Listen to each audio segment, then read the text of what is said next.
20 years ago, Horse Plus Humane Society started off in a little tiny barn in the middle of the woods of a very long, windy road. Yes, it's amazing how much Horse Plus Humane Society has grown over the last 20 years. And we're about to take you on a journey and a look at all those places where Horse Plus started, where it grew. All the different facilities was one step up from the other. And I'm really excited that you get to see where we started out. The first facility, one of the pens, I literally went out and cut trees down and dragged them over to this area and made a gate out of smaller trees. Our journey is amazing, and you're going to want to watch this video and see the humble beginnings of Horse Plus and where we are now. And it's all been possible to amazing people like yourself supporting, rescuing, sheltering, and protecting horses. But it all starts going up a terrible road up a windy canyon.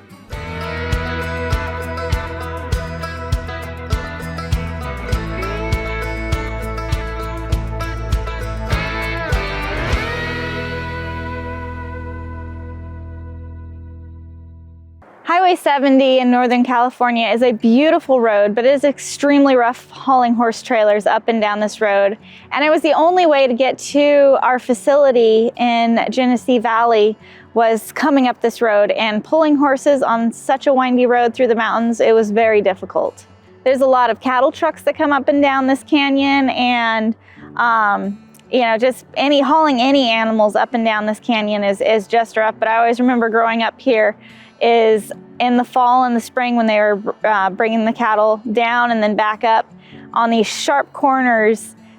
You could just see where manure had flown out of the trucks on these corners. And I always imagined the cows just like flopping back and forth in there because they weren't going slow. But hauling horses up here, I was always in a panic. We had a little video camera in the trailer, and I'd watch to make sure the horses were okay because, every little bit they were having to shift their weight.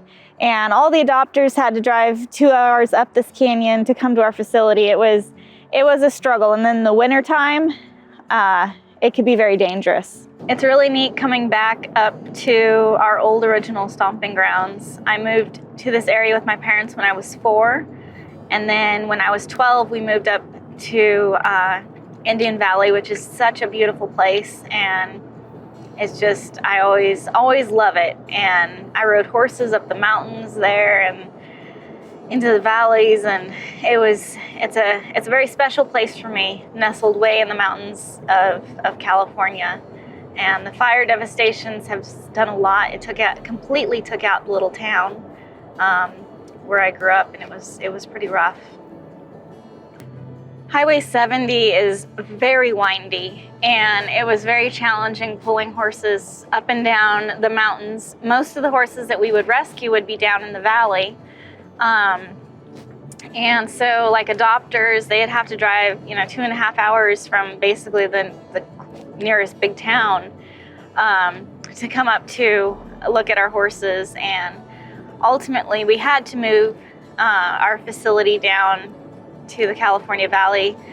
We did get a lot of snow up here, and in the wintertime, rescuing was basically impossible to, be going up and down these roads with the snow and the ice and sometimes really major flooding. So it was a challenge living up here. And, we started it when I was 19, the organization up here. When I was 22, we moved down to the Oroville area. It's because it'd be easier to rescue horses even in the winter months. Horse Plus Humane Society is an amazing organization helping horses around the world. But where did it all start? What's the beginning story? And that brings us to beautiful Genesee Valley, where Horse Plus Humane Society became an organization. Starting a horse rescue in Genesee Valley, which is in Northern California, definitely has its challenges. We're way in the mountains, and they get a lot of snow up here. It's basically in the middle of nowhere. If you want to go shopping, you got to drive 2 hours to get anything. And we lived 2 miles down this dirt road, and you actually have to drive through a creek to get to the organization. So it was very challenging, especially in the winter months. And when adopters came, they'd have to drive 2 hours plus, drive on this dirt road, and then drive through a creek to finally get back where the organization was started. We rescued a lot of horses back here, but my parents actually own the land, and they said, look, we can build a horse barn and we'll get a round pen.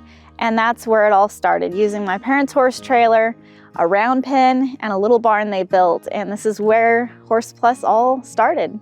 It wasn't Horse Plus Humane Society back then because I wasn't such a big thinker back then.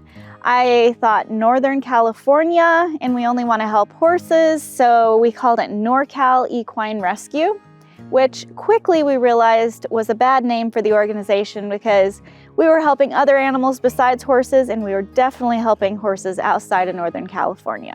But we're going to take a drive down this road, and you're going to see where Horse Plus actually started.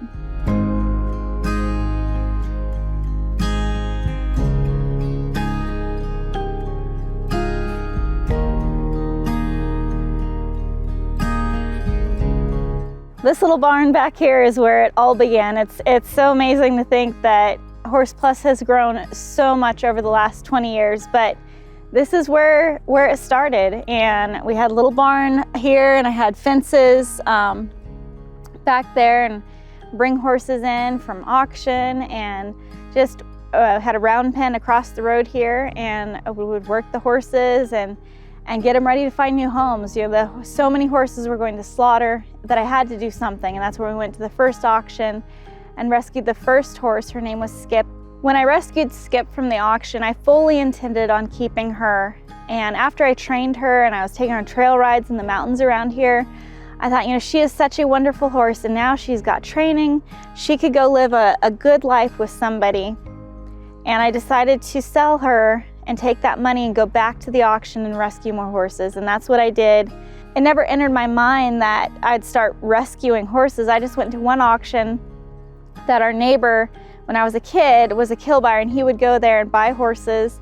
That was kind of really opened up my eyes to seeing how many wonderful horses were going into the slaughter pipeline. Maybe they just needed training, maybe they just were at the wrong place at the wrong time. So we'd go to these auctions, we'd bring the horses back here, and had this little barn to work out of. It had 2 stalls and then a hay storage area in it. And it was very difficult in the winter time because we'd get a lot of snow, and water troughs would freeze solid. Like, I could have huge water trough and it would just freeze solid, and hoses would freeze. It was very challenging.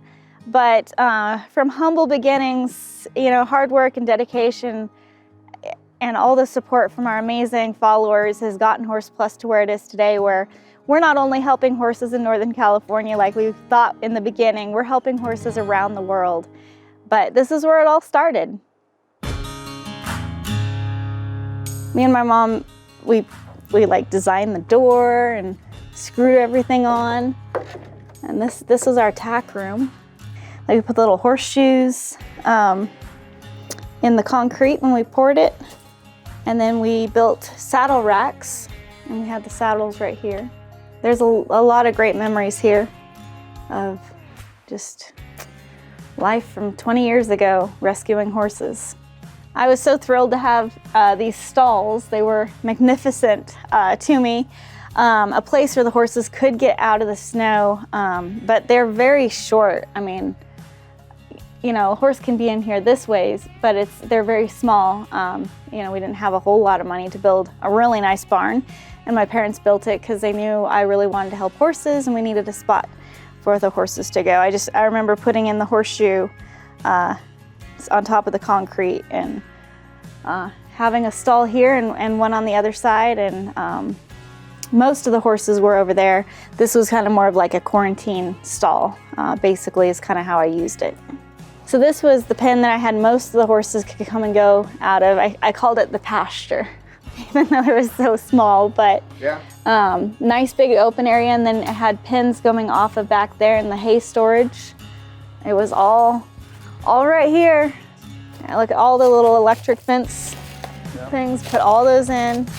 Right there's the electric fencing, ran that everywhere. And it's interesting, there's so much old horse fencing that's still left here. So back then, there was no phone service out here, and we had to run phone line a 1/4 mile from the nearest telephone junction box.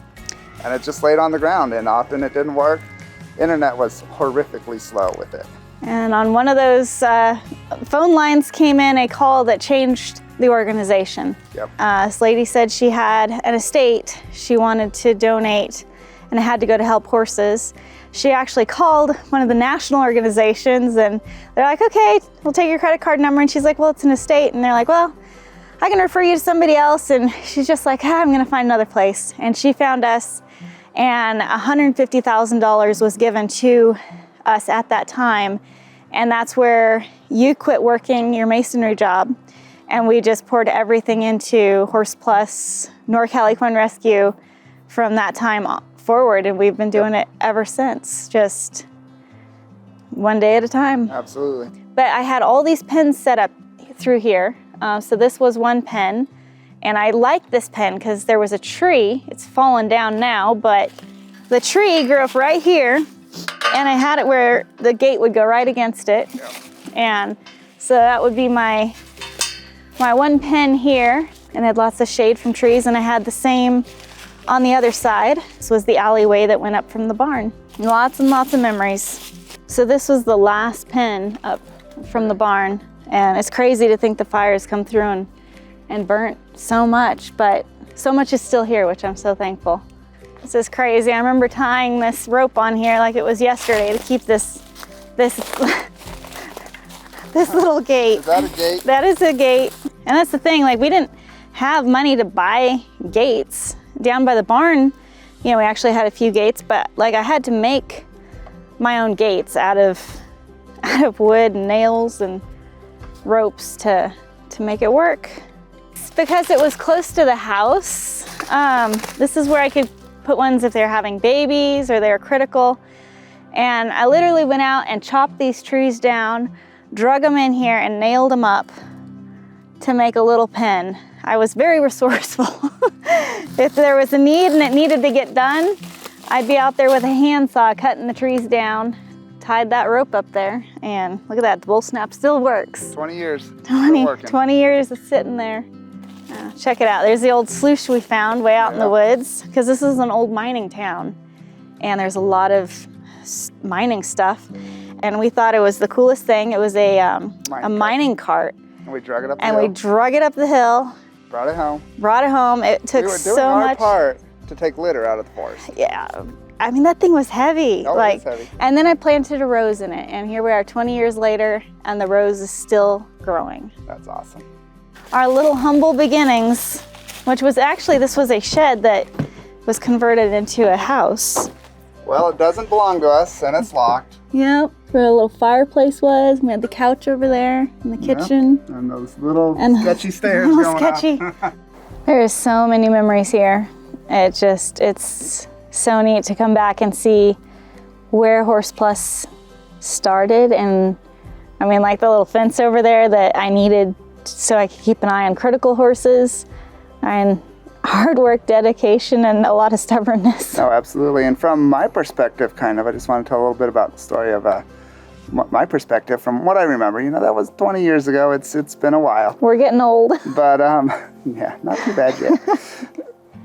I was working full time doing masonry. And so I was gone nearly every day, and I'd come home, you'd be like, oh, I did this and this. Okay, that's nice. And it's like, oh, I'm going to the auction with my mom. Okay, that's nice. You come back, oh, look at this horse I bought. Oh, that's nice. I was not born and raised a horse person. I worked my parents worked for the Forest Service, so I'd been on a horse a couple times in my life, and then I come up here and you're getting me to ride everywhere. And oh yeah, no, you went flying off on my horse over there and hit the tree, and I was like, oh dear. Like I tried to explain it, I played pinball, and I was the ball. Yes. And the trees were the bumpers, and I bounced around and got a lot of points on my way to the ground. No, and I knew you were hurting, and I was like, I'm not gonna make him get back up on the horse if I do, because we were like dating back then. I was like, I'm not gonna put you back on the horse. You'll probably chalk me off as being crazy for sure.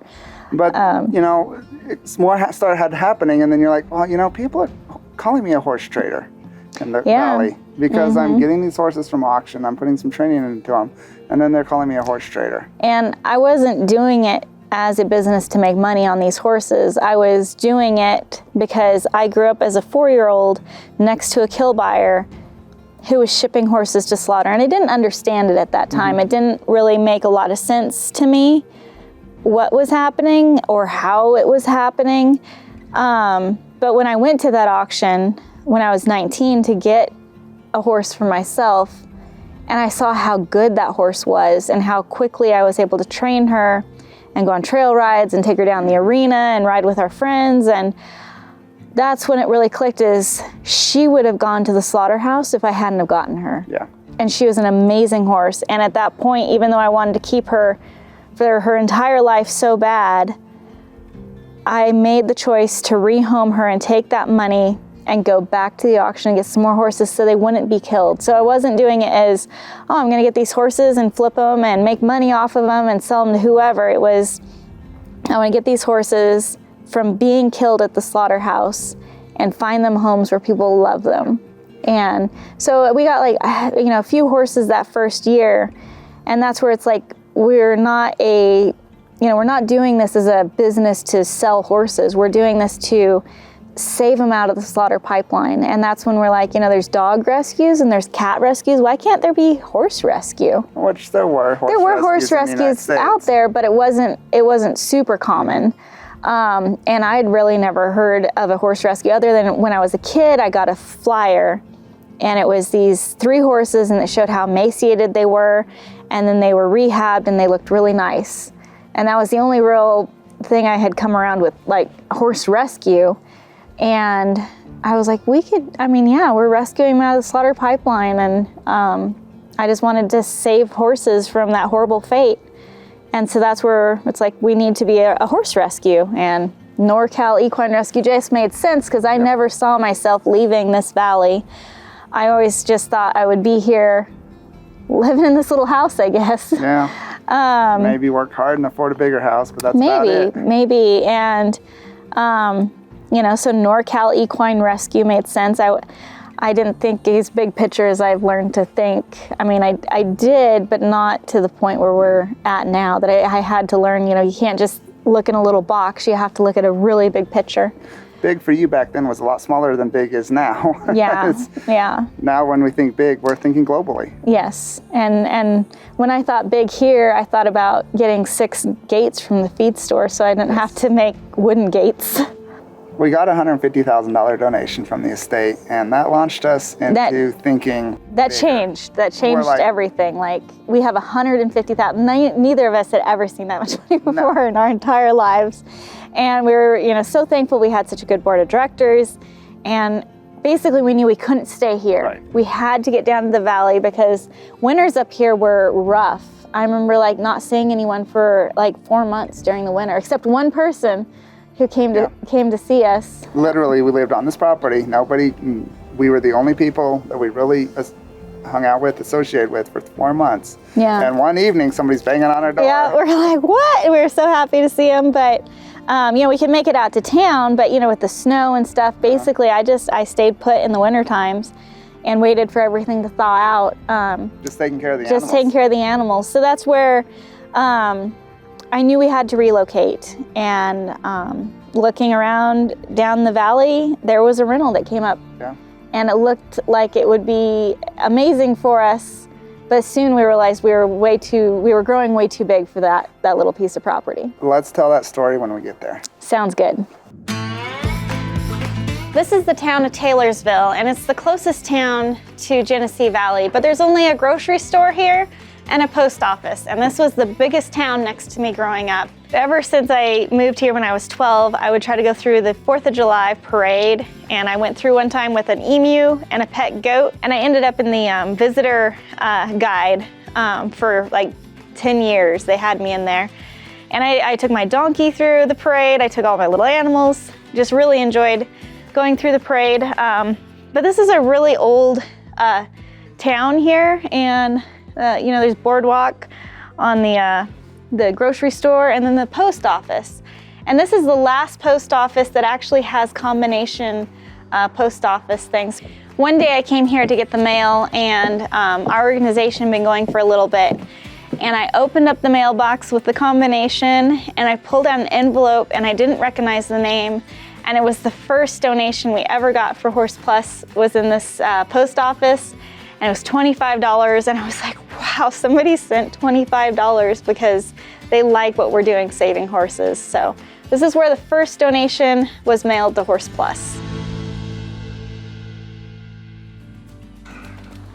I've been volunteering at Horse Plus since about 2008. Used to do all emails for Horse Plus. When I first took that over, I lost count how many I would do in a day. I was in the hospital. Well, we all know hospitals get boring, so I had my computer brought to me, signed on to the Wi-Fi, and just caught up all the emails in a couple days' time. And then, riding to auctions, picking up horses. You gotta be pretty dedicated to get kicked several times and keep going back for more.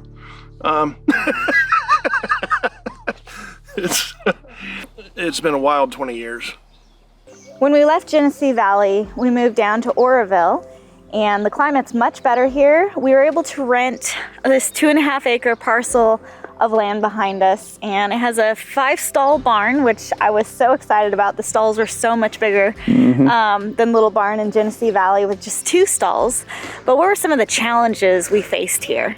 I would say one of the biggest challenges that we faced here was it was a small property in a residential section of the outskirts of Oroville. And dust. The neighbors had dust. They're very understanding that horses make dust. Yeah, and it was too small for Horse Plus.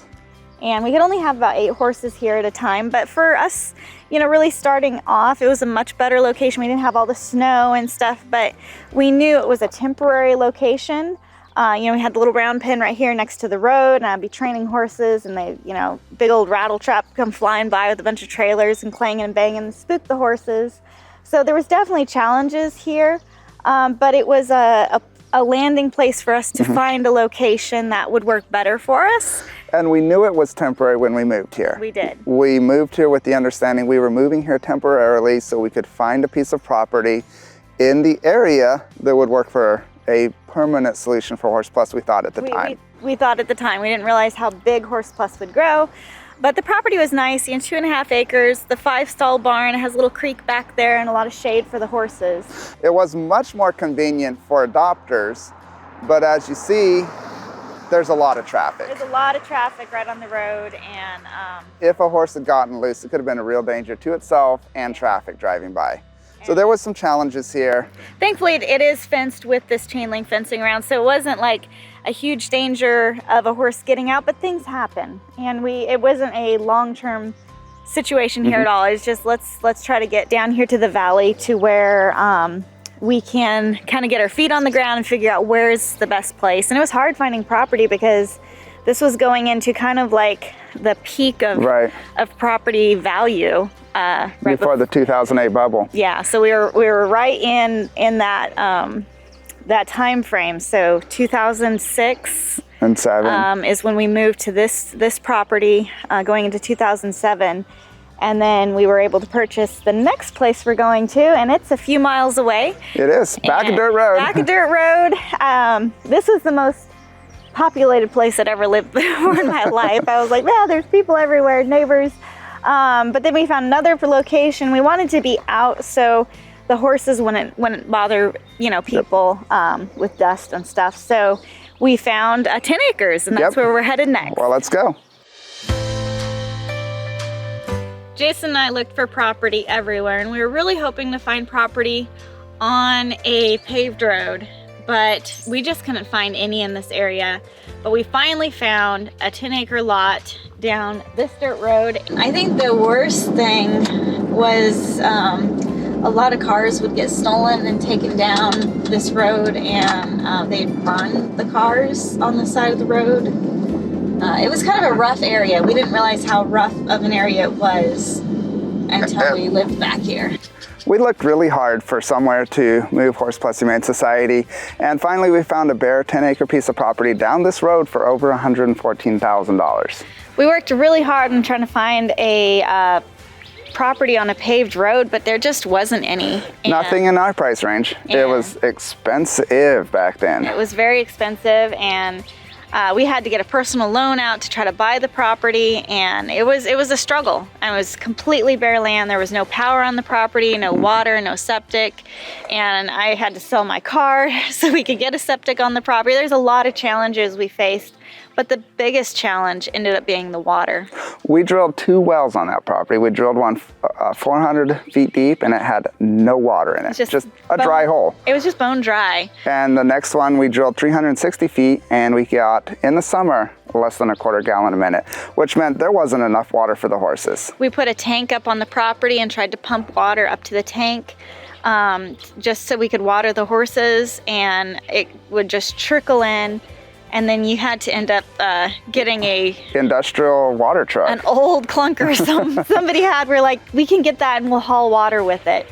And so we'll stop on this road and show you where we actually had to haul, like get water from this little reservoir creek area just so we could water the horses. So our hopes that this place was going to work for the horses just we had a lot of challenges there. And we knew pretty quick it wasn't going to be our forever home for the horses. Yeah, it was a very, very challenging property with the water. There's also an extremely steep hill that was ridiculous. Well, it was very steep. People were getting stuck on it constantly. And the flat tires, we can't forget the flat tires. We got a flat tire every week, at least, driving down this road. It was rough, but it was a stepping stone to get us to the next place, which was better for the horses. And we had water. We won't be able to show you this property probably in depth because they're growing marijuana there. Yeah, a lot of it. Which it is legal in California as long as you've got all the right permits and stuff, but they might not actually let us get on the property. But we'll get close to it, and we'll be able to tell some more stories, and you'll be able to see where Jason would get the water with the water truck, and we had a lot of great memories down this road. Another challenge we had too was the driveway that went back to the property that we purchased went right past some people's houses. It literally went between 2 people's houses. Yeah, 2 different properties. It was the road right away, but they decided they didn't like all the traffic, and they were trying to get us to move the road. There was nowhere to move it. Yeah. And I can understand, a lot of trucks and trailers. We'd have semi-loads of hay brought in. It just made it rough. And, we tried to be good neighbors, but, it made it difficult when there was a lot of traffic and people coming and going and, coming to adopt horses, coming to surrender horses. So the road going past the neighbors was also an issue. It was very much an issue. And I know some of the neighbors really enjoyed their privacy. And when you have a horse rescue that's rescuing a couple hundred horses a year, you don't have a lot of privacy if you live next door. This is where I had to bring the water truck to get water for the horses. I'd drive out here a couple times a week, fill up the tank on the water truck, and then drive it back to the shelter so we could gravity flow water down to the horses. It is springtime right now, it's green everywhere, but in the summer, it gets very hot here. I'm talking 110, 115 degrees in the shade, and the horses were drinking a lot of water, and our well was not able to keep up. This little stream thankfully never went dry. If it did, I don't know what we would have done. This gate did not used to be here. Well, we did have a gate here, but it was just to keep the horses in. But they are growing marijuana down there, so we're not gonna go driving in there or anything, but a lot of stuff happened back there. Now the neighbors on this side, it was just bare property. They were actually really nice. They let us put up a fence and we were able to graze the horses on an additional 20 acres. So there was like 30 acres that we had for the horses, and parts of the fence are still here. But it was rough for everyone driving up here, and then it goes down, and then it's a really steep hill, and the hay guys could make it down the hill with the semis, and empty, we'd have to pull them up the hill. It was crazy. We soon realized that the 10 acres was a little bit too small, and I reached out to the neighbors on this side and said, hey, can we run the horses on your property? Because there was 2 10-acre parcels. And so they said, yeah, because it helps with the fire reduction. We were actually able to have an additional 20 acres for the horses to have pasture on. So it was really good. But the water was the biggest challenge here. And then it really came down to that we realized we were going to have to relocate again. And a deal came up that we couldn't pass.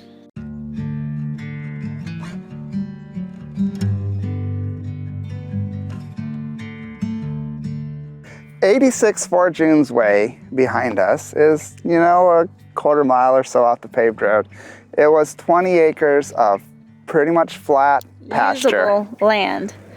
And we were really excited about this property because there were neighbors around, but they were back farther. We never had any issues with the neighbors here.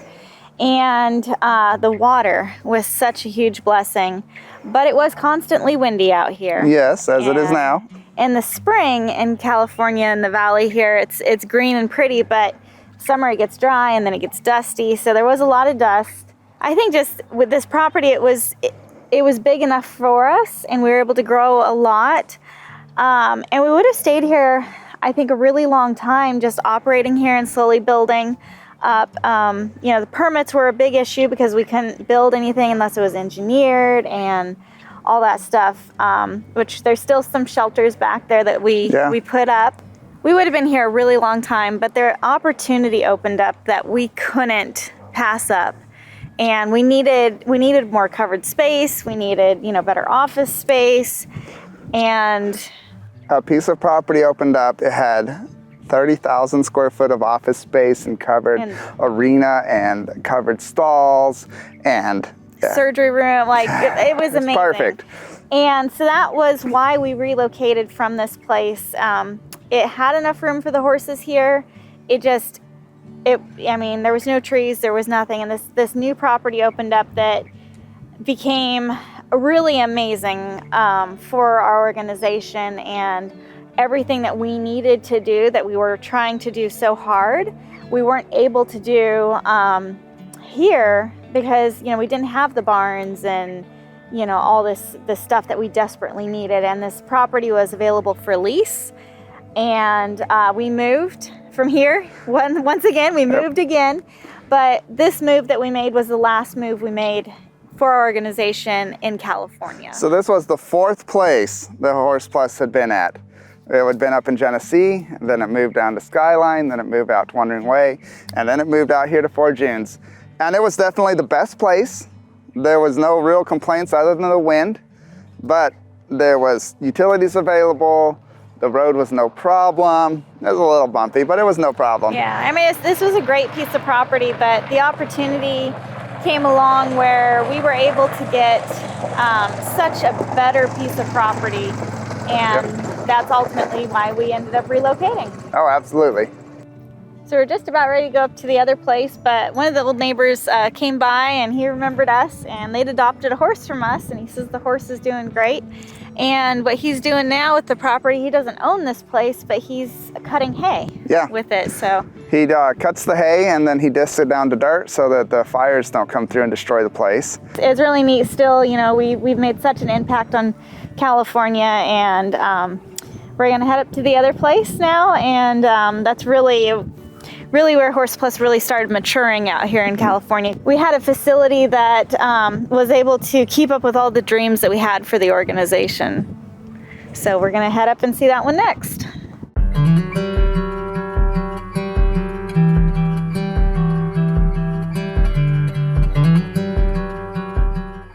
We're here in Rackerby. It's the last place Horse Plus was before we moved to Tennessee. This beautiful 55-acre ranch became available, and we really thought that this was where Horse Plus would be for a very long time. It had 55 acres, several ponds, stalls, 30,000 square feet of covered area. Office buildings, like it was amazing. And we really were so excited to be bringing the animals up here. No matter where it went, it seemed like there was always issues. Water ended up being a huge issue. Even though there's like a pond back here, you want to talk a little bit about the well problems? Well, sure. So the well was all the way over the hill, all the way down at the bottom.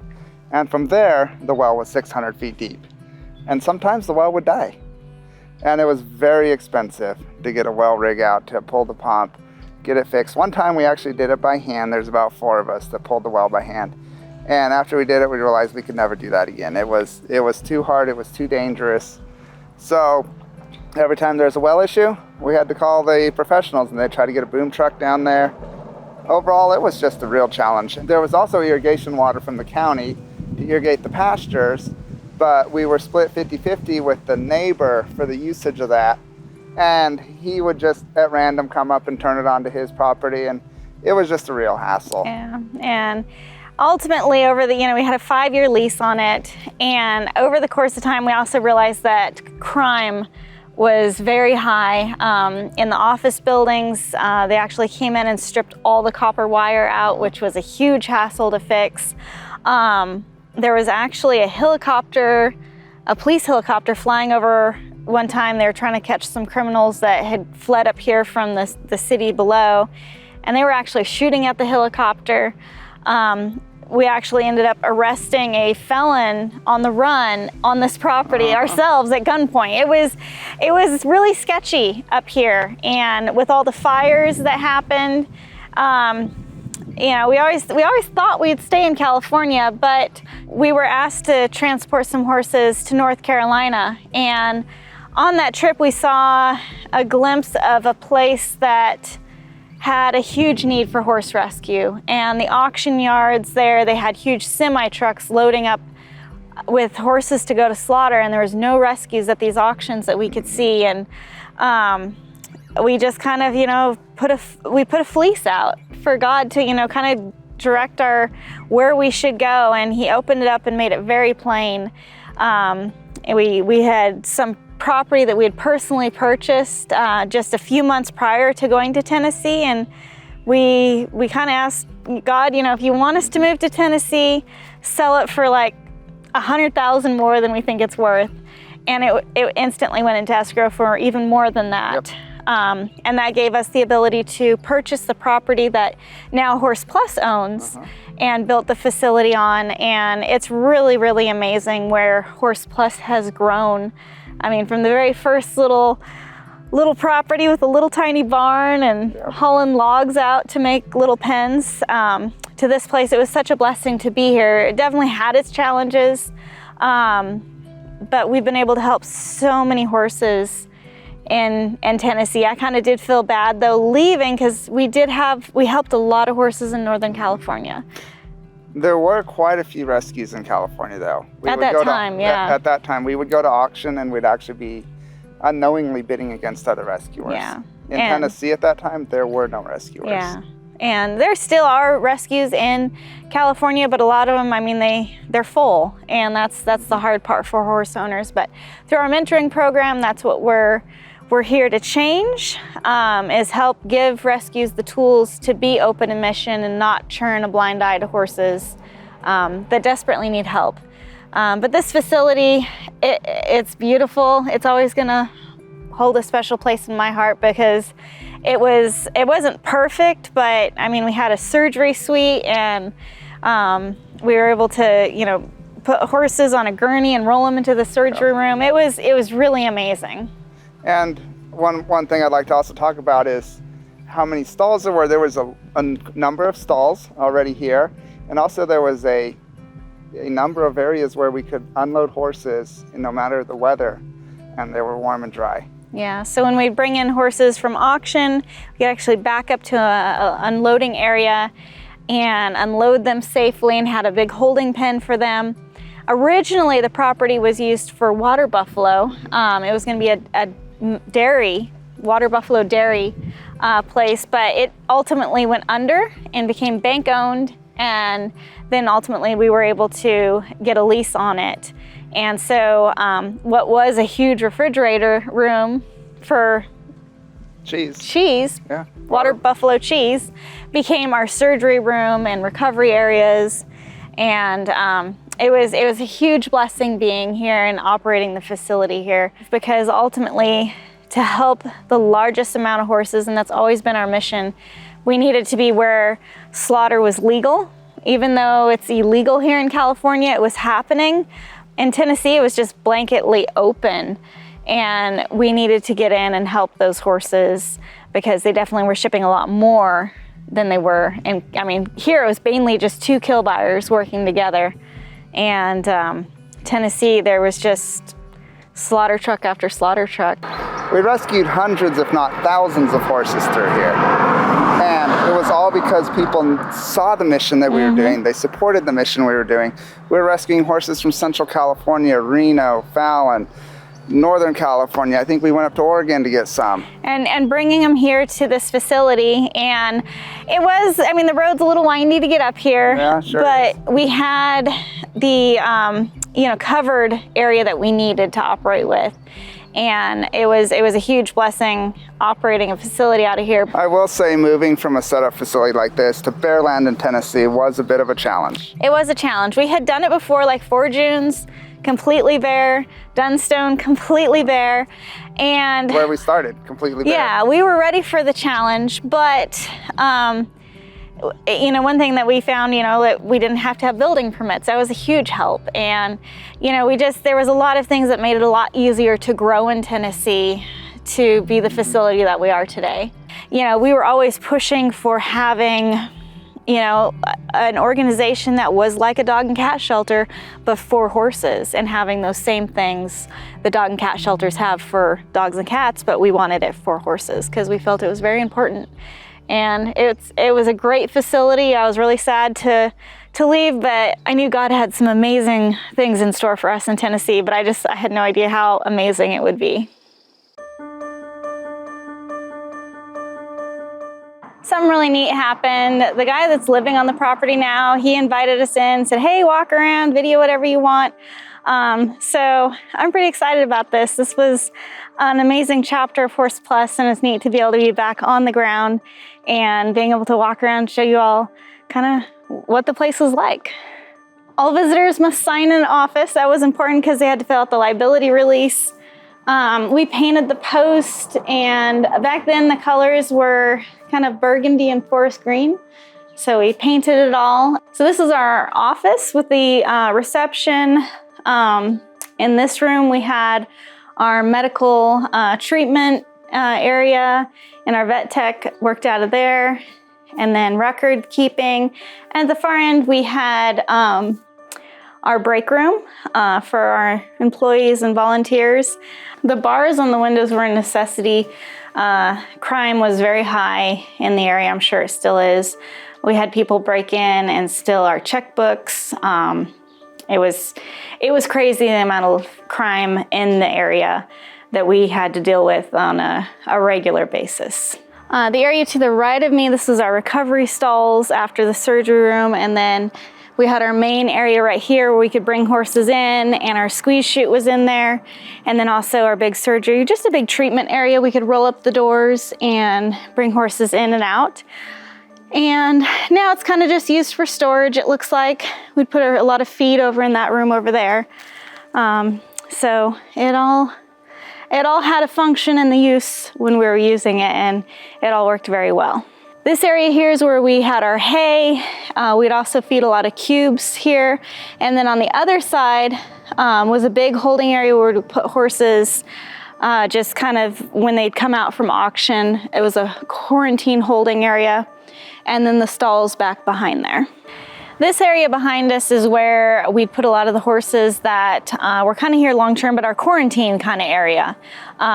We get horses that kind of just needed a quiet place to be away from people. We'd have these pens back here, and we could put them in there. So when we got a lot of different horses in that were through our training programs and stuff, we were gonna be placing with trainers, they would go here in the pens right behind us. Then over here is a really long barn, and originally that was used for basically holding the water buffalo, I guess.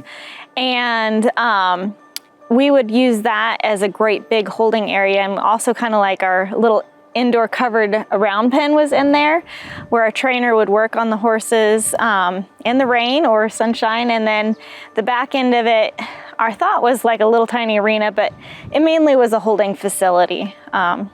So it was good. It wasn't perfect, but it was definitely the best we'd ever had up to this point. This area right here, we would back up the trailer. We could unload the horses right here. It had a lot of concrete, so it wouldn't get muddy, which doesn't get as much rain as it does in Tennessee, but mud can still be an issue. So we would unload the horses here, and then they would go right into the holding pen over here. and we get them hydrated and get them back onto food after auctions, because they wouldn't have food and water for a while in the slaughter pipeline. And it looks a lot different now. They have netting up to keep birds from flying, and we had it set up differently. I mean, it's mainly just storage now. This section of the barn I just loved because of all the stalls. They all had ladders where you could put feed up there, and we used them a lot. I think my favorite memories is when we rescued Angel, the blind horse, and she was just a baby and very scared, so we put her in one of the stalls, and then Little Dee, the donkey, became her best friend. So we got to put them in the stalls, and they got used to each other being in the stalls, and we were able to let them out together. But a lot of great memories in this section of the barn, and now we have, you know, so many barns with stalls, but this is where it all kind of began. Today reminds me a lot of the first day that we brought the animals out and did our open house. It was spring, and we did a ribbon cutting ceremony, and we let the horses out on the property, and it was just a really exciting moment. We used this property for several years, and then we moved to Tennessee, but it was a great place to have the Humane Society. And we became a Humane Society when we were on 4 Junes, the 20 acres of flat land, but it really felt like we were a Humane Society here because we had the facility to go along with the name. Auctions kept shutting down here. We would go to an auction for a while, buy horses, and they would decide horses weren't viable for them, and they would stop selling horses. A lot of it too is, you know, in the 90s, California made a law that it was a felony to sell horses for slaughter. And I think a lot of the auction yards, you know, just started thinking like, hey, we know our clientele is shipping horses to slaughter. If we allow this to continue to happen and they get busted, it's gonna come back on us. And so a lot of auction houses just said, nope, we're not selling horses because of that reason. Well, I'd like to visit some of those auction yards. Yeah, no, absolutely. And that's where we're gonna journey next, is the auctions that we first started going to and started rescuing horses at.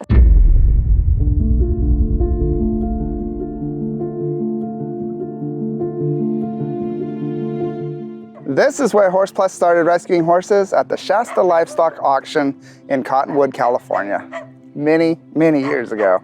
I learned about this auction when I was just a little kid. There was our neighbor who was a kill buyer. He bought horses and sold them for slaughter, and he brought a lot of horses down here to be sold for slaughter. So he was more of a small-time kill buyer. He knew what he was doing. He was buying them for slaughter, bringing them here, and they would be shipping out in double-deckers.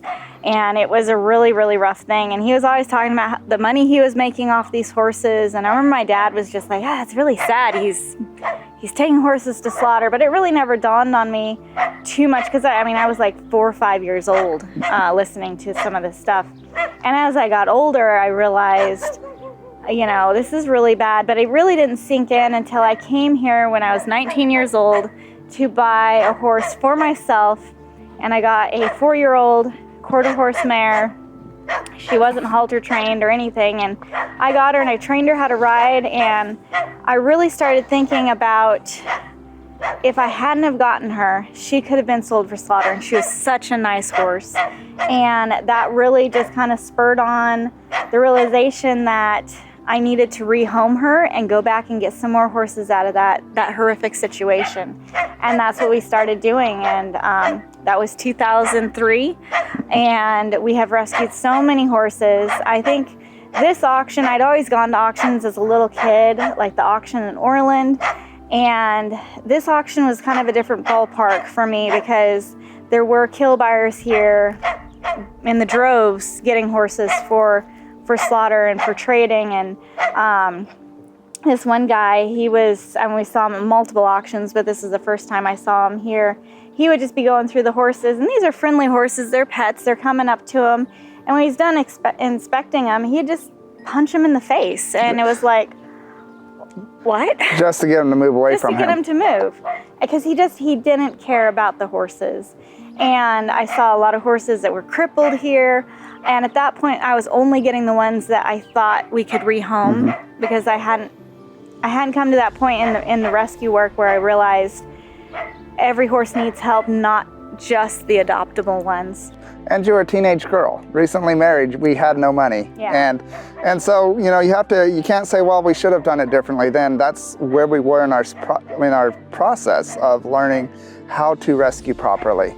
And not everybody can be open admission without the tools at their disposal to properly care for the horses that come into their care. But I think one of the rescues that stands out to me the most was this little foal that was only like 4 months old, and she'd been separated from her mom in a big kind of herd dispersal. They brought like 20-30 horses down here to sell, and she was separate from all the other horses, and she was in this pen with bulls that had big long horns, and she was scared to death. And we rescued her and got her on supplements so she wouldn't be stunted from lack of nutrition. And it was just a journey we took with her, but she was probably the most memorable one for me. Was just this little baby horse thrown away, nobody cared about, and we got her and changed her life and got her into a wonderful home.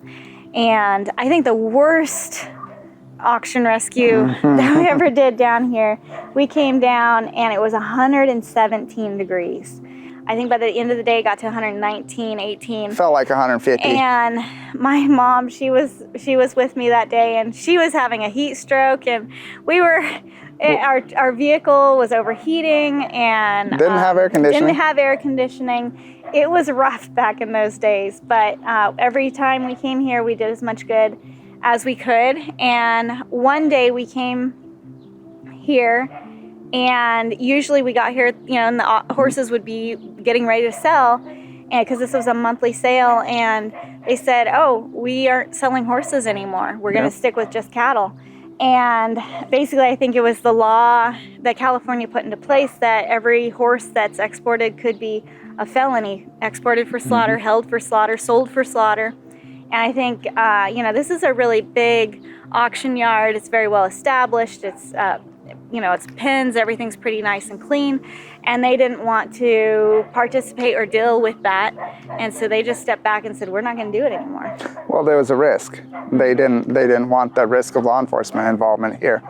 But circling all the way back around, this right here was the first place that Horse Plus rescued a horse. Yep. And that was 20 years ago, and that is so amazing. It really is. I had no idea 20 years ago when we were pulling in here that the path that my life was about to take, and it was going to change. I came here to get one horse for myself, and it changed my world forever.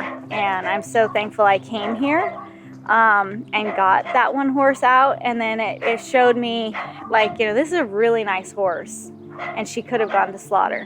And not only did it change your life, it changed the life of thousands of horses, and it changed the lives of hundreds of people.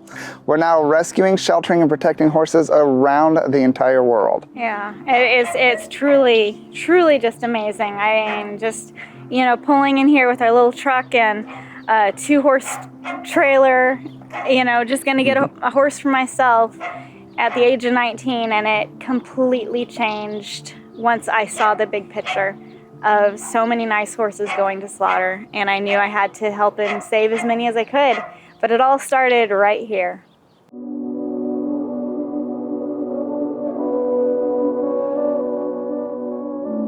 We're at the home of the Roseville Livestock Auction. We rescued a lot of horses out of here, but they were shut down.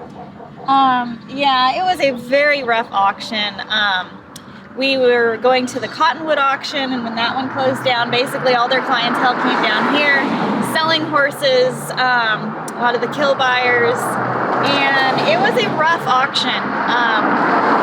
This facility started auctioning animals off in the 1940s, and the train depot kind of was, they'd move animals in and off the trains and then take them and sell them at the auction here. It had been going for years, and the auction itself was very dilapidated, just horrible disrepair, and actually got shut down by the fire marshal.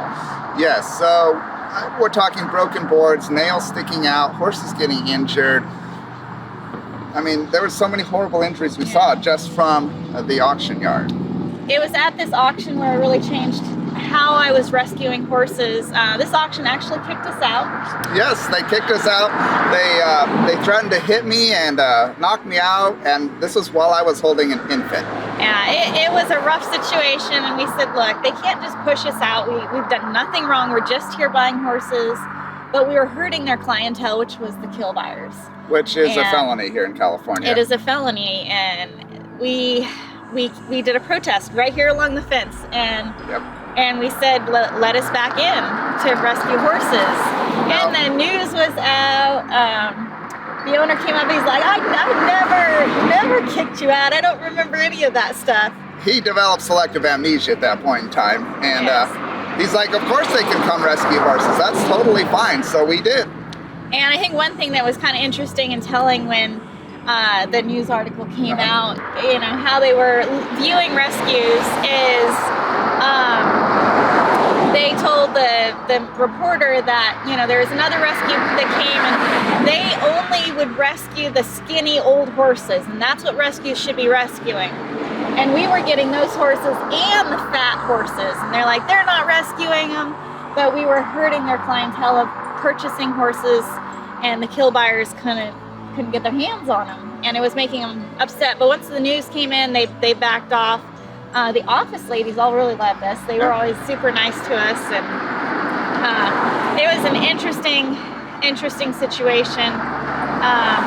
And we rescued a lot of horses out of this auction. We actually, one of our most viewed videos of all times is one that you made from your experience here, and I'd like to go ahead and play that for you right now.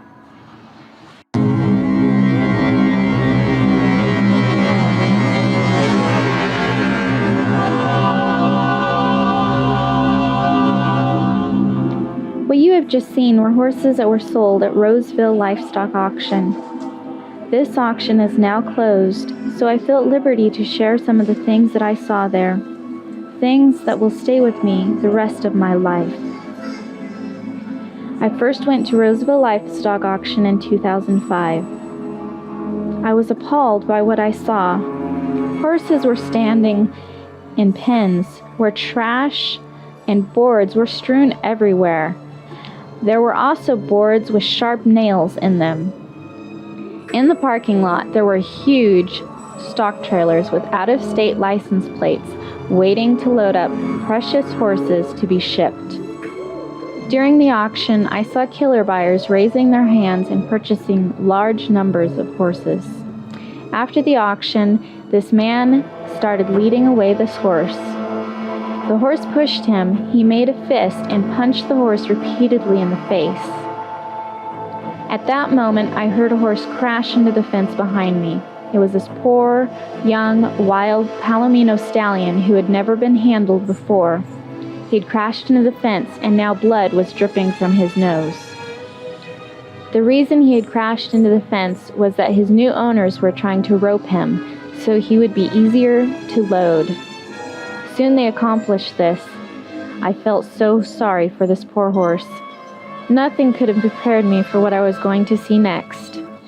In the loading area, this poor young stallion was trying to be loaded. This was his first contact with humans. I was appalled by what I saw. These images will stay with me for the rest of my life. This poor horse was so scared. In the front of the trailer, we noticed that there was a baseball bat. Why would somebody have a baseball bat in the front of a horse trailer? They continued to try to load him. The lasso around his neck became tighter and tighter, and it was hard for him to breathe. Finally, they got him in the trailer. They started slamming the trailer door against his back legs, and when that didn't work, they resorted to another cruel method of trying to get him loaded. I watched in horror as repeatedly they kicked the poor horse's leg over and over. It was so hard to watch. If you are ever in a situation and see this happening, call 911 immediately and tell them that an animal is being abused. This horse, no doubt, has suffered more than we can ever know. The man I had seen punching the horse in the face was part of the gang loading the poor stallion into the trailer. At one point in the loading process, the stallion had reared up and struck out and hit him in his back, ripping a large section of his flesh. It was the only consolation that I could take to heart, that at least the horse had defended himself and made a human being pay for some of his misery and suffering. I began going to Roseville Livestock Auction on a monthly basis and purchasing as many horses as I could to keep them from people like these and the killer buyers and horse traders. I feared if I released this video while the auction was still operating, I would be banned and told to never come back again. In 2008, Roseville Livestock Auction was closed. We just saw a lot of really, really horrible things at this auction. And I remember the moment that my philosophy on rescue changed. There was 2 sweet old horses that were brought into the auction. One was lame, one had Cushing's. They were older, and I remember loving on them and like, oh, some nice person will buy you, hope. And when they went through the ring, I didn't bid on them. And I watched them sell, and they sold cheap. And after the auction, I watched them load up on the slaughter truck, and I was like, they're not adoptable, but they shouldn't go to slaughter just because they're not adoptable. And from that moment on, I really looked at the way we were rescuing, who we were rescuing, the philosophy of it all. And at that day on the way back to our rescue, I made the determination that I had to change how I was rescuing, because those horses needed just as much help as the other ones I rescued, even if it was to step in the shoes of the irresponsible owner who walked away and didn't have their horses that had medical problems euthanized. Instead, they dumped them at this auction, and they were on a slaughter truck. Yeah. I think one thing that was really telling for me was this was one of the first places I was introduced to actual just cruelty to animals. And you just see people beating animals to get them into trailers, and horses showing up in enclosed trailers and just dripping in sweat. Like a U-Haul cargo truck. With absolutely no airflow. And no airflow. Middle of summer. It was middle of summer, like 110 degrees. And they backed up to the loading chutes there, and they opened up the door, and there was this mare and this foal, and they were soaked. It looked like they came right out of a river. They were just so wet, and I don't know how long they traveled in there, and it was just horrific, the things we saw.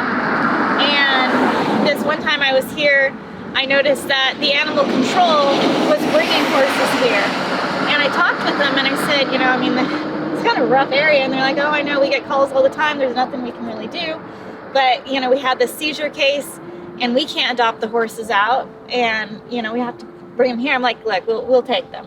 And that worked out really well. We had a great working relationship with them. We'd help them with cases. We'd take any horses that they needed to place after cases, so they didn't have to bring them here. And they were really grateful for that option. But a lot has changed. This used to have horse pens and just all kinds of livestock handling equipment, and now it's a big parking lot, and it was very dilapidated. But now where the gravel area is, those were all just corrals that were basically dilapidated and falling down. And then they had an auction ring where they bring the horses and goats and cows and just a little bit of everything. Just the amount of abuse that we saw here was just horrific. And if you did report it, nothing happened. I think that's where we really learned too, is how people can avoid situations by taking horses to auction. So if somebody had a skinny horse, they could bring it here and be like, oh, well, animal control told me to bring it here because I can't keep it. I just got this horse, it's not mine. There's so many things that they can use as loopholes. Had somebody yell at us when we went by. I thought we were protesting. There were people yelling at us. Backflash.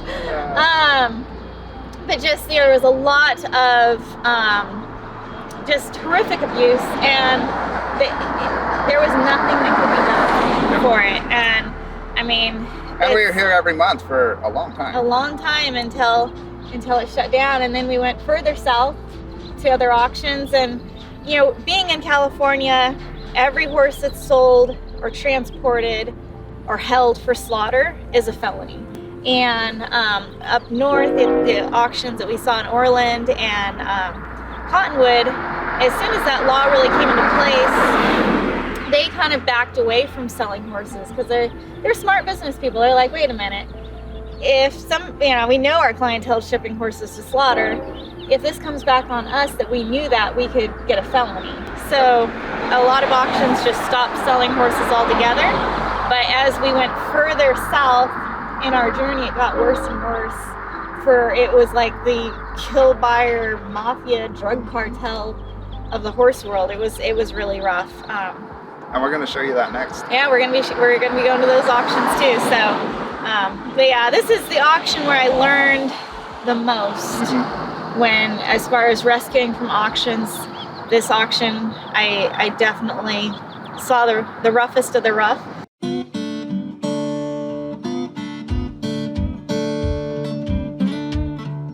Turlock Livestock Auction is one of the other auctions we went to quite a bit, and I saw some pretty bad things here. I know you saw some bad things here. There was and it's right on the side of a very busy highway. There was some people that bought a horse and they roped it around the neck and were trying to drag it into the trailer, and that horse literally gave up and laid down on the ground. Yeah, she was ready to die, and I bought her there on the ground for $50.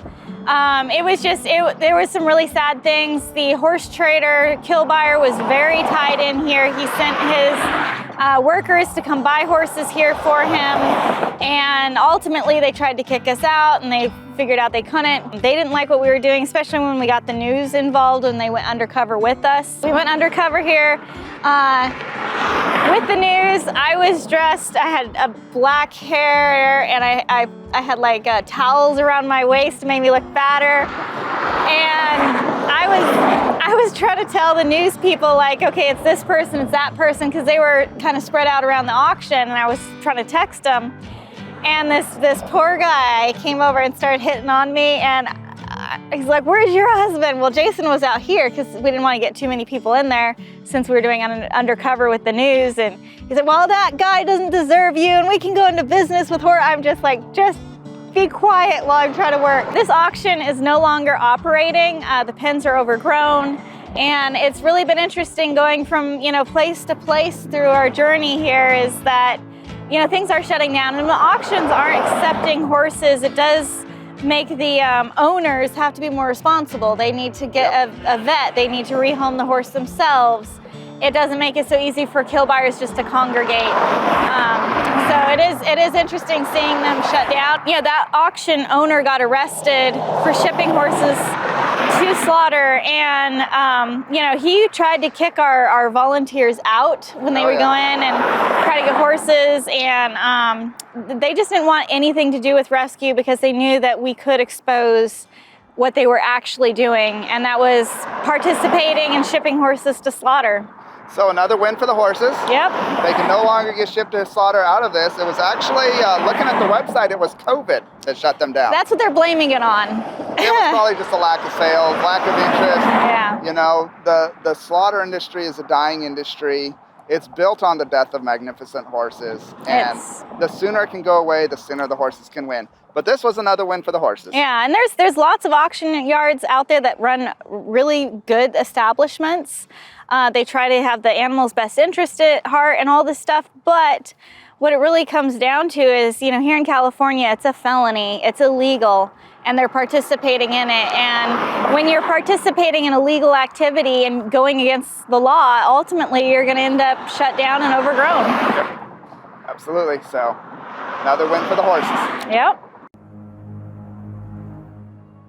We're so far south, we're almost in Southern California. Technically, I think we are in Southern California, but this auction behind us was probably the most hostile auction we encountered in California. And it became evident later because the guy got arrested for shipping horses to slaughter, the owner. But you know, if we came here, they were on any rescuers just like a hawk. Like one of our volunteers came here, and what happened to her was pretty rough. Like, just watch the video. I mean, I wasn't doing anything. Get your vehicle and leave. Well, I'll have the deputy sheriff come and get you. I don't understand what the problem is. There's a But problem. why? You're too Show goddamn me. nosy. You should read one. Show me the post. Go right out there and have one of them holes all the way around this place. All I saw was right here, sir, right I know here. what. He's calling the sheriff on me What? because I won't leave. I'm at. Ma'am, you're trespassing. So But what is your name? that don't make any difference. You're out of here. How do I know you're the owner? How do I I'm know? not telling no more. Get out of here. And don't come back. What is the problem? That's something else. It was crazy, and that's just one of the times we filmed an encounter. Now, unfortunately, it looks like this auction is still going. It does look like this auction's still going. Now, the owner did get arrested for shipping horses to slaughter, but it is right on the road. So this auction is really where we were diving into trying to figure out how the slaughter pipeline was working in California. Obviously, we knew one was shipping to Mexico. We didn't know who the Canadian shipper was until we came here. And He's best buddies with the main kill buyer. after the auction, we have video of them sorting horses out. Basically, Dawn was taking the thinner ones, and the auction owner was separating out the fatter ones to go to Canada for slaughter. And as far as we know, he used his facility as the holding pen for the horses, and then would just ship them out directly from here. So we didn't come here a lot. It's a long drive from our organization. When we would come here, we came with a purpose. We did a number of undercover rescue operations, covert auction. We started doing covert auction rescues in Tennessee, but these were really covert. Like, this was majorly undercover, wigs, makeup, the whole works, just to try to hide our identity so we could get horses and learn about the slaughter pipeline.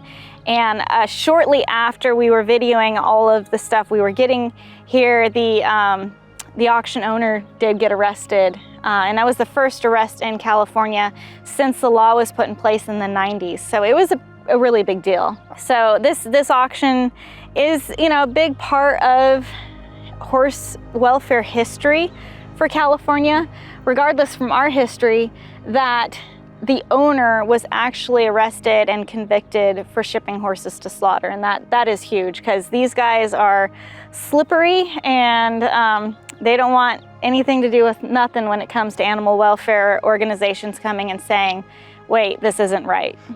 One thing you can see right there is the loading chute for loading horses into semi-trailers. And why would a normal horse auction need to be able to load horses into a semi-trailer? Because they're taking large amounts of horses out at once to slaughter. And in California, you do see horses getting moved in semi-trailers, but usually it's like, oh, they're just taking them to rodeo. And they can use that disguise. They also use them for cattle and a lot of other animals. But it's really sad thinking about the horses that loaded up from here to go to slaughter. And I'm glad that arrest happened. This was kind of one of our last auctions that we were really going to before moving to Tennessee.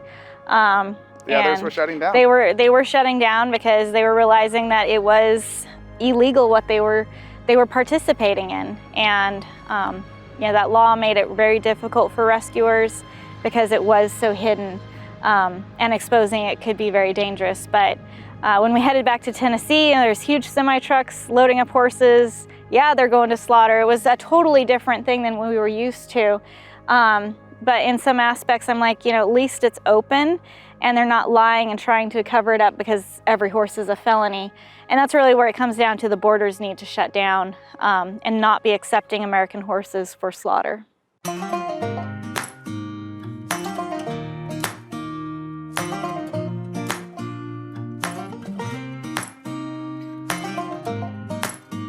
This auction behind me is the very first auction I ever went to as a kid. I was 4 or 5 years old, and I would come here with my mom, and we would get baby goats, calves, and try to rehabilitate them.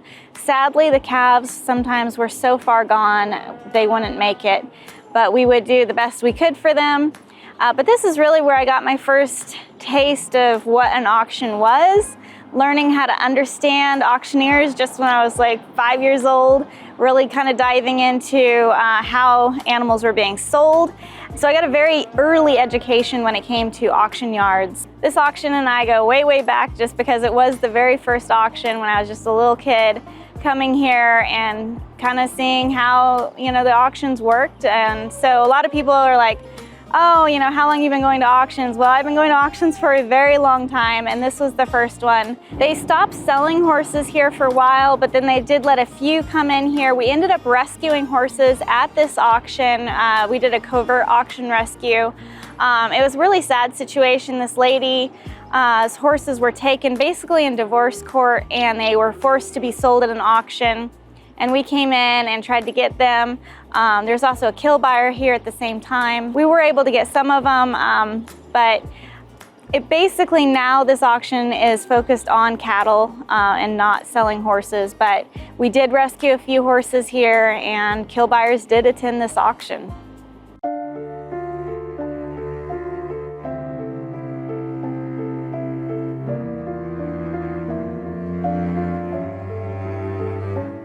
We're standing where tens, if not hundreds of thousands of horses were shipped to slaughter. So this feedlot was very, very active for many, many years, and we were trying to find it. We were desperately trying to find it. We were getting horses from this facility from a horse trader that said, hey, I'll bring you horses that they can't ship if you can give me $100 a piece. Otherwise, they're just gonna they're gonna shoot them and they'll just die there. And I want to give those horses some kindness and have a vet evaluate them. And so he started bringing them, and I asked the guy, I'm like, can you just give me some pictures there? Because I was really hoping that we could go into the photo and get the EXIF yes, is what it's called. And figure out where this place was at. And I had the photos, and then I started doing background checks on the kill buyer and any property that he was tied to. And I pulled up this address, and I was like, this is interesting.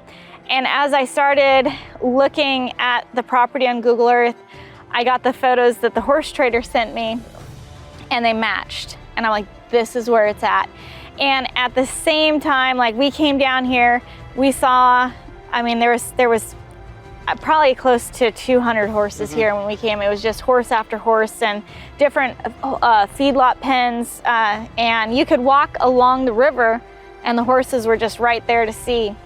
The just blatant animal abuse that happened here was just horrific. From the horses we were getting, a lot of broken legs. They actually have an arena that's used for tripping horses where they rope them and they crash on the ground. And horses we were getting from, basically, they didn't ship them if they're young, kind of light horses, they could use them for the tripping, and kind of got the community involved with the, what is it? It's cultural history of tripping horses. And we were getting this horse, and it was so sad. I mean, their legs were just busted up. And to be able to finally come here and see where it was, and then we were parked down there videoing it, and what do you know, here he comes driving up. Now I knew who, you know, the big players were. I didn't have their names, and this kill buyer came driving up trying to see what we were doing. Because he saw the video camera when he went the other way. I'm sure of it. About $100. Okay. You find me? Huh? You know what my name is? No. What's your name? Okay. And I'm like, oh, I think that's him. And then at an auction that he attended with this other kill buyer who actually owned the auction, After the auction, they would go through the pens and figure out who was going to take what horses, because he shipped all his horses to Mexico, and the other guy, who was actually arrested for shipping horses to slaughter, it was the only big arrest in California after years and years of trying to document it since there was a law. He shipped a horse up to Canada. So they would ship horses to Canada and Mexico. So kind of the fatter ones would go up to Canada, the skinnier ones would go to Mexico. And that was the racket they had. This property was protected by the local law enforcement. Like if they got any wind that something was going on, law enforcement would swoop in and chase the people out. You could be sitting on the park benches or the picnic tables down there, and law enforcement would show up and say, hey, you can't be here. And you're like, well, why? And they're like, well, people are harassing the horse place. You can't be here. And they would literally put you in the cop car and haul you into town and dump you off. We absolutely put pressure on the kill buyers there. We were hurting their business. We were bringing exposure to them. They were trying to kick us out of auctions. They were upset at us. And I almost think it made it worse for rescuers having that law, because we knew it was there. We knew they were shipping horses to slaughter. The auctions knew what they were doing. Now the auctions up north, they shut down selling horses. They didn't want to deal with it because they knew it was illegal. But these southern auctions, they kept going, and the auctioneer actually got arrested. It was a stolen horse that somebody had that he shipped to Canada, and it was all traceable, and he got arrested for one of many, many horses that he shipped. If he had gotten a felony for every horse that went through his auction to slaughter, he would be in jail the rest of his life. But it was definitely, we didn't make friends in California from the kill buyer perspective. They saw us as a threat, and every time I went to auction, I felt very threatened, because I didn't know if something really bad could happen to me, because they did not like us. It's sad what happened here at this property. The number of horses that were shipped to slaughter from this facility is so overwhelming. It's almost depressing being here. It's nice it's not being used for that anymore, but it's just thinking of the pain and trauma that happened on this property. It's almost like a Holocaust for horses happened here. Through our investigation, we were able to get with some people that knew what was happening here and talking. They were actually slaughtering horses here for human consumption, from what our sources tell us.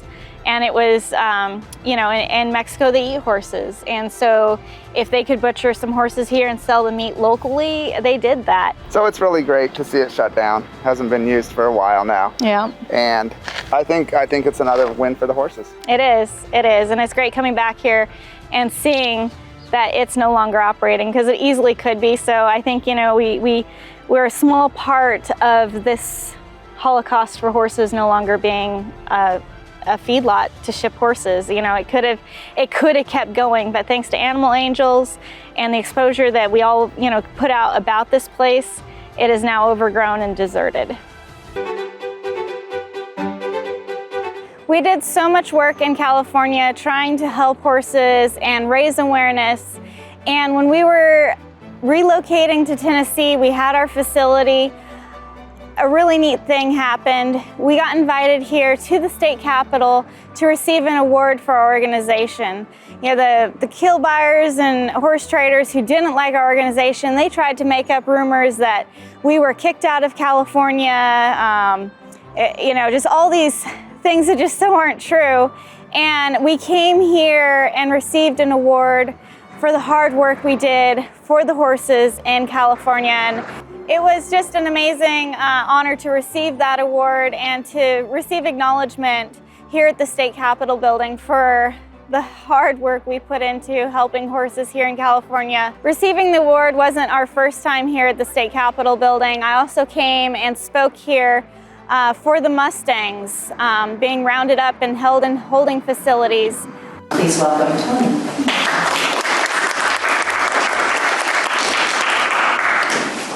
Now, when you think of Mustangs, you think of beautiful, majestic animals running over the plains and the mountains. The sad fact is there's 30,000 of those horses in prison. And, they're all their rights have been stripped from them. So, it was really neat to kind of a closing chapter for California as we were relocating to Tennessee to receive an award here for the hard work we did protecting horses in California.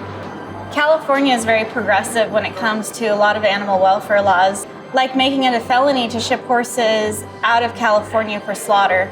But the sad thing is, these laws were made and they weren't really enforced until finally, there was one arrest, but it took years.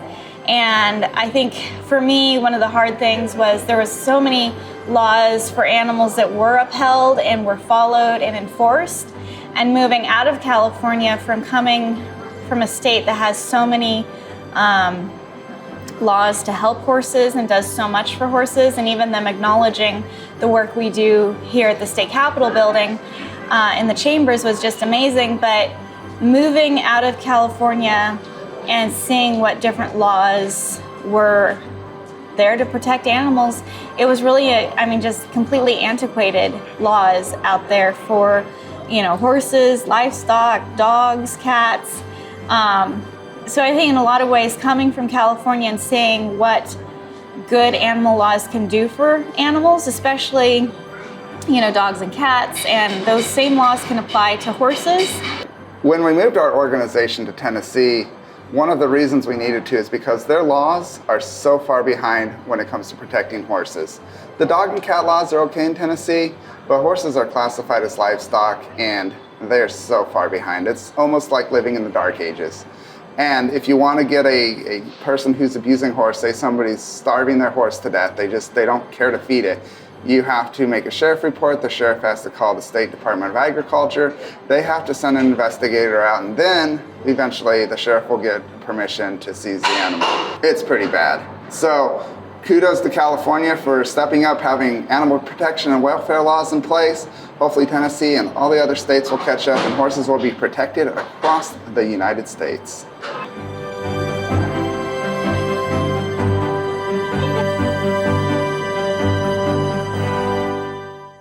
Wasn't that quite the journey? I think that journey's amazing. It's just crazy to think of where it began and where we are now. And the need to help rescue, shelter, and protect horses is huge. And it's amazing how much we grew in 20 years. And I'm really excited about the next 20 years. I'm sure we're gonna be a lot older when we're sitting here 20 years from now talking about what Horse Plus has done. But I'm just so thankful that we've been able to make so much change, and it's only been made possible through people like yourself helping support the rescue work that we do. Once you consider partnering with us for the next 20 years, it takes money. It takes a lot of money to run an organization like this. But over the last 20 years, over 10,000 horses helped. And sadly, what's really sad is the first horses rescued from slaughter at an auction, and we're still going and rescuing horses from slaughter. The goal from the beginning with our organization was to rescue horses out of the slaughter pipeline. And I became aware of horses going to the slaughter pipeline when I was 4 or 5 years old, and horses were going to slaughter then. The first horse we rescued could have easily gone to slaughter when I was 19. And here we are 20 years later, and we're still rescuing horses out of the slaughter pipeline at auctions. And our mission hasn't changed. But someday, I hope that with your help of spreading and educating your friends, that horse slaughter will be gone, and we won't have to be rescuing horses out of the slaughter pipeline anymore. So maybe 20 years from now, when we're sitting here talking about what 40 years of horse rescue was like, maybe we'll be saying that horse slaughter ended, and I surely hope so. And with your support, we can help make that happen. You've been rescuing horses for 20 years, and you're not even 40 yet. Not even 40 yet. One last year in my 30s. It's really been an amazing journey, and I'm really thankful that so many of you have been a part of it, because without your support, none of what you just watched would have been possible. We can't do this alone. It takes amazing people like yourself, so thank you.